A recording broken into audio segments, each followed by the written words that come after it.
Voilà, bonsoir à tous, que Dieu vous bénisse.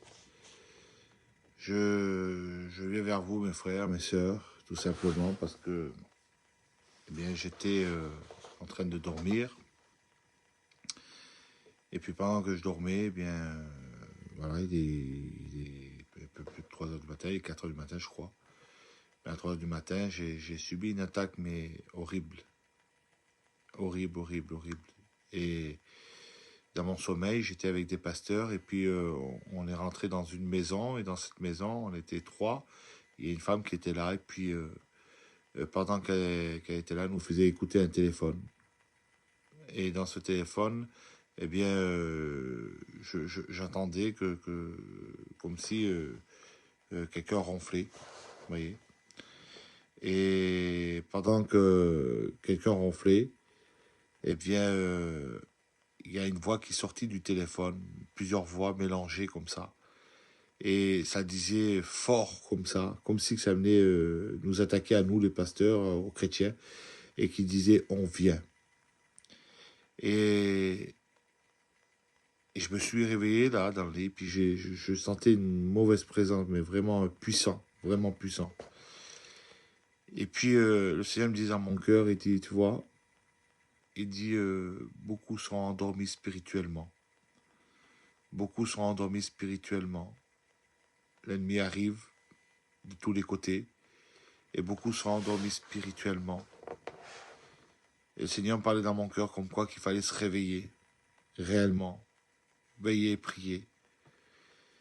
Et il y a un texte qui est venu dans ma tête directement juste après ça, qui disait dans Ésaïe au chapitre 55, verset 7, 6, pardon, qui dit « Cherchez l'Éternel pendant qu'il se trouve, invoquez-le tandis qu'il est prêt. » Et là, le Seigneur me disait dans mon cœur qu'il faut vraiment le rechercher, vraiment prendre au sérieux les moments de prière, les moments de lecture, les moments de relation avec lui. Vous savez, on a un Dieu qui est puissant, un Dieu qui est vivant. Mais souvent, il semblerait que Dieu est limité dans notre vie. Non pas que Dieu ne peut pas agir, c'est parce que nous ne recherchons pas et peut-être nous n'avons pas cette relation qu'on croit avec Dieu.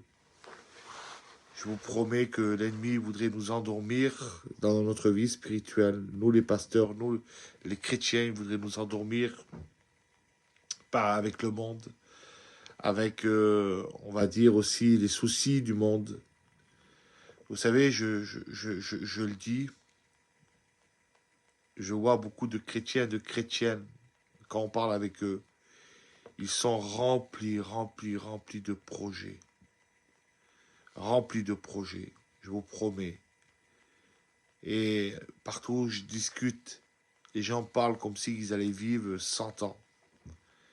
Comme s'ils allaient vivre des années. En parlant de construction, je vous promets que c'est vrai. En parlant de changer leurs affaires, ceci, cela. Je peux vous dire qu'il est très tard à l'horloge de Dieu. Il est très tard.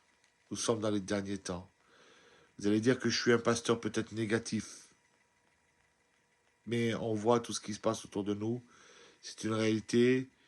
Nous devons se tenir à notre poste.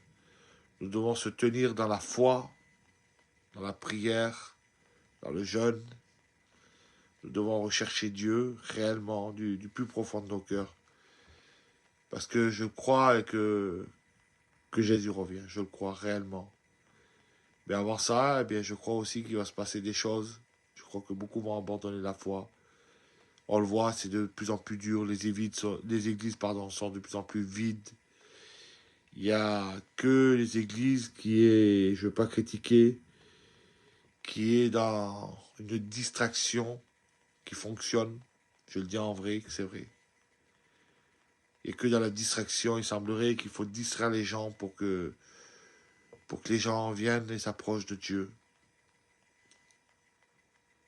Recherchons Dieu tant qu'il est prêt. Invoquons-le tant qu'il est près de nous. C'est très important. Ne néglige pas les moments de prière. Si tu es attaqué, c'est parce que tu as d'importance aux yeux de Dieu. Ne laisse pas les soucis de la vie, ni le monde te détourner de Dieu. Tiens bon, je te le dis comme un mot d'encouragement. Tiens bon, ne recherche pas la facilité. Ne cherche pas une vie de prière facile. Ne cherche pas une vie chrétienne facile. Dieu est avec nous, je le crois plus que jamais. Dieu est avec toi, avec ta maison, avec ton foyer. Garde la foi, garde la force. Marche avec Dieu, quoi qu'il arrive. Que Dieu vous garde et vous bénisse dans cette année 2026. Une année, je crois, terrible, terrible, terrible, terrible, où il sera de plus en plus dur de rechercher Dieu. Prions vraiment pour les frères et les sœurs, ensemble, pour les ministères.